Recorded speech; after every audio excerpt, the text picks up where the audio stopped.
Hai sahabat Wisma Belajar, saatnya kita bergabung belajar bersama. Tapi jangan lupa tekan tombol subscribe dan like serta tanda lonceng agar tidak ketinggalan video kami. Selamat belajar.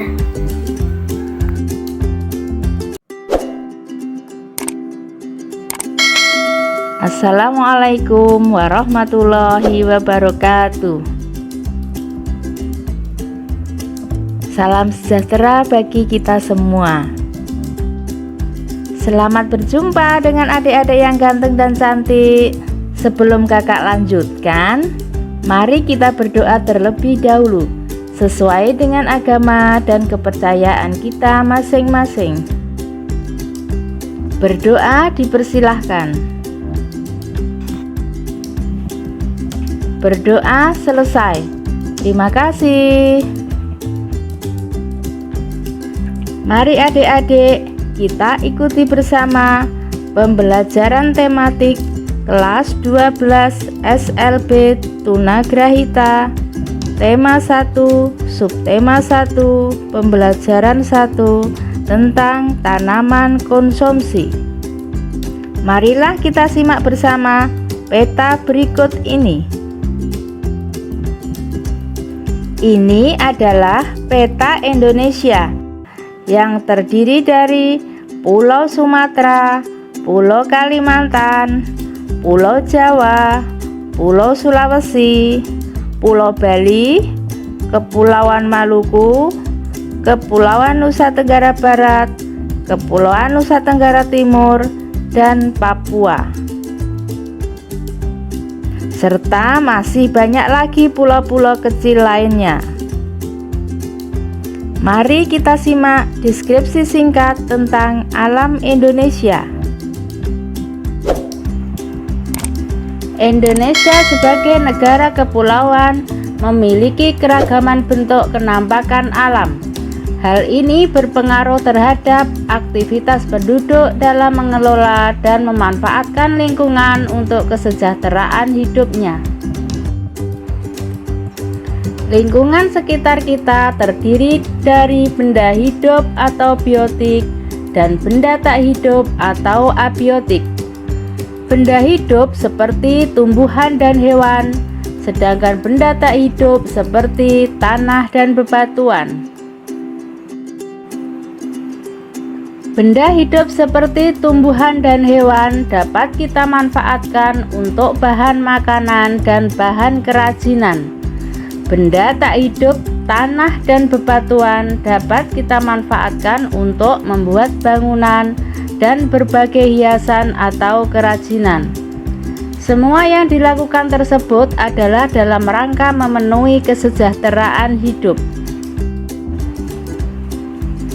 Indonesia terdiri dari pulau-pulau. Setiap pulau memiliki kekayaan alam yang berupa tumbuhan dan hewan. Berbagai jenis tanaman bisa ditemukan di berbagai wilayah di Indonesia, baik tanaman keras, perdu, palawija, tanaman hias, bahkan tanaman obat. Tanaman tersebut hidup di berbagai tempat, yaitu dataran tinggi, dataran rendah, dan daerah pantai. Adik-adik, mengapa Indonesia disebut sebagai negara kepulauan? Iya, betul, bagus sekali. Indonesia disebut sebagai negara kepulauan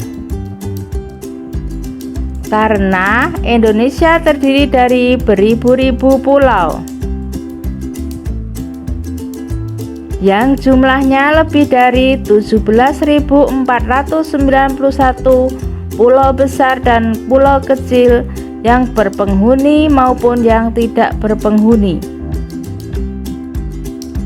Mari kita perhatikan gambar berikut ini. Gambar ini merupakan sedikit gambaran tentang alam Indonesia yang sungguh sangat indah dan mempesona. Ada gunung, pegunungan, lembah, ngarai, dataran tinggi, dataran rendah, dan juga pantai.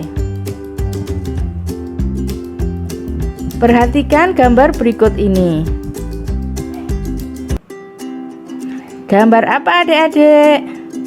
Betul, ini adalah gambar gunung. Mari simak penjelasan tentang gunung.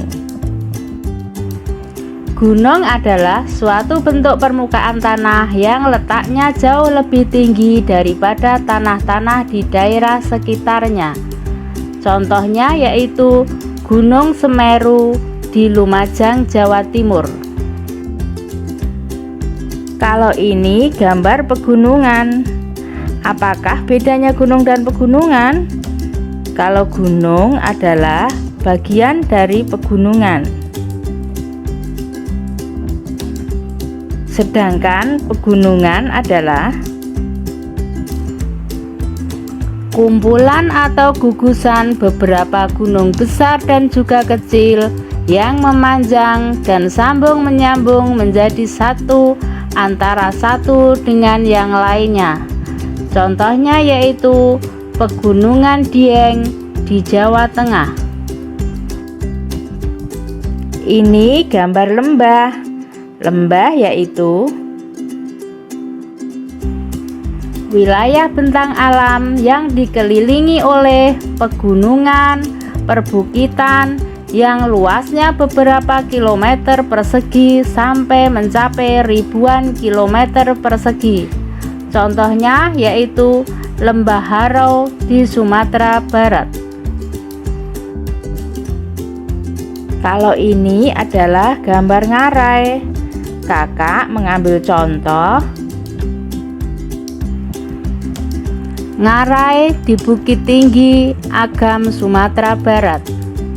Ngarai adalah bentang alam yang menyerupai lembah yang memiliki sisi tebing yang hampir tegak lurus dengan permukaan tanah. Keadaan tebing pada ngarai ini sangat curam. Ngarai dapat terbentuk dari lembah yang terus-menerus terkikis air. Gambar ini merupakan salah satu contoh dataran tinggi. Apakah kalian sudah tahu apakah yang dimaksud dataran tinggi itu? Dataran tinggi adalah dataran yang terletak pada ketinggian di atas 700 meter dari permukaan laut. Contohnya, dataran tinggi Dieng di Wonosobo, Jawa Tengah, dataran tinggi Gayo di Aceh, dataran tinggi Malang di Jawa Timur.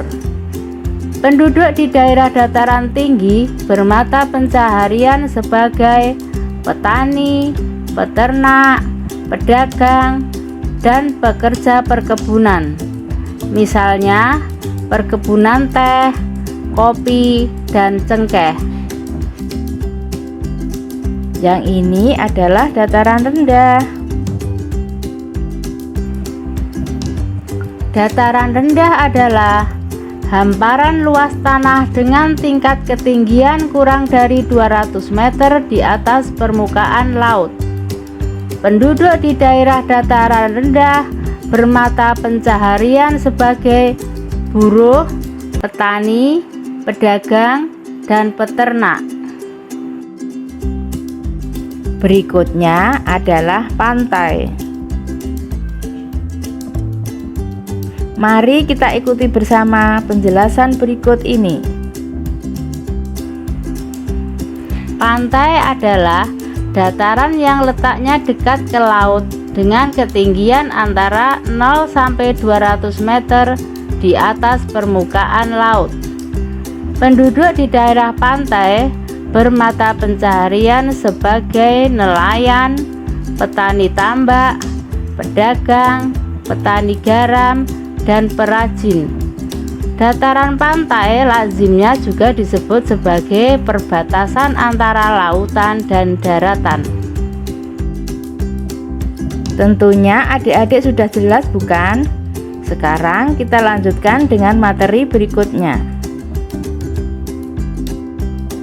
Indonesia merupakan negara yang kaya akan berbagai jenis tanaman. Sekarang kita akan belajar mengenal manfaat tanaman bagi manusia. Manfaat tanaman bagi manusia antara lain yaitu: yang pertama, manfaat tanaman sebagai bahan pangan. Contohnya padi, jagung, dan ketela. Yang kedua, manfaat tanaman sebagai bahan pakaian, misalnya kapas dan kapuk. Manfaat yang ketiga, tanaman sebagai bahan industri. Contohnya yaitu tanaman karet, kayu jati, pinus, dan kelapa sawit. Manfaat yang keempat yaitu tanaman sebagai bahan obat. Contohnya jahe, kunyit, dan kencur. Yang selanjutnya adalah manfaat tanaman sebagai bahan bangunan. Misalnya kayu jati, pohon kelapa, pohon pinus, trembesi, dan masih banyak lagi contoh yang lainnya. Di depan tadi sudah kakak sampaikan bahwa salah satu manfaat tanaman adalah sebagai bahan makanan atau bahan pangan. Bagian-bagian tanaman yang dapat dimanfaatkan sebagai bahan pangan, yang pertama adalah bagian daunnya. Contohnya yaitu tanaman bayam, kangkung, dan selada. Bagian tanaman yang dapat dimanfaatkan berikutnya yaitu pada bagian batang. Contohnya yaitu tanaman tebu dan sagu. Berikutnya yaitu pada bagian bunga. Contohnya bunga turi, bunga kol, dan sayuran lainnya. Pemanfaat tanaman pada bagian buah, contohnya ada pepaya, ada pisang, mangga, dan durian. Selanjutnya, pemanfaatan tanaman pada bagian biji, misalnya ada kacang tanah, kedelai, dan kacang hijau. Yang terakhir adalah pemanfaatan bagian tanaman pada bagian umbi dan akar. Misalnya ada ketela, ubi jalar, kentang, dan wortel. Adik-adik perlu diketahui yang disebutkan kakak tadi hanya sebagian contoh, tapi sebetulnya masih banyak lagi yang lainnya. Nah adik-adik, kekayaan alam di muka bumi ini ternyata dapat dimanfaatkan oleh manusia. Tapi walaupun demikian, kita harus tahu hak dan kewajiban manusia terhadap alam semesta ciptaan Allah Tuhan yang Maha Kuasa. Apakah hak dan kewajiban kita? Hak kita adalah: 1. Memanfaatkan sumber daya alam sebagai sumber kehidupan. 2. Mendapatkan lingkungan yang tidak tercemar. 3. Memanfaatkan alam sebagai sumber belajar. Sedangkan kewajiban kita adalah: yang pertama, memanfaatkan sumber daya alam dengan hemat.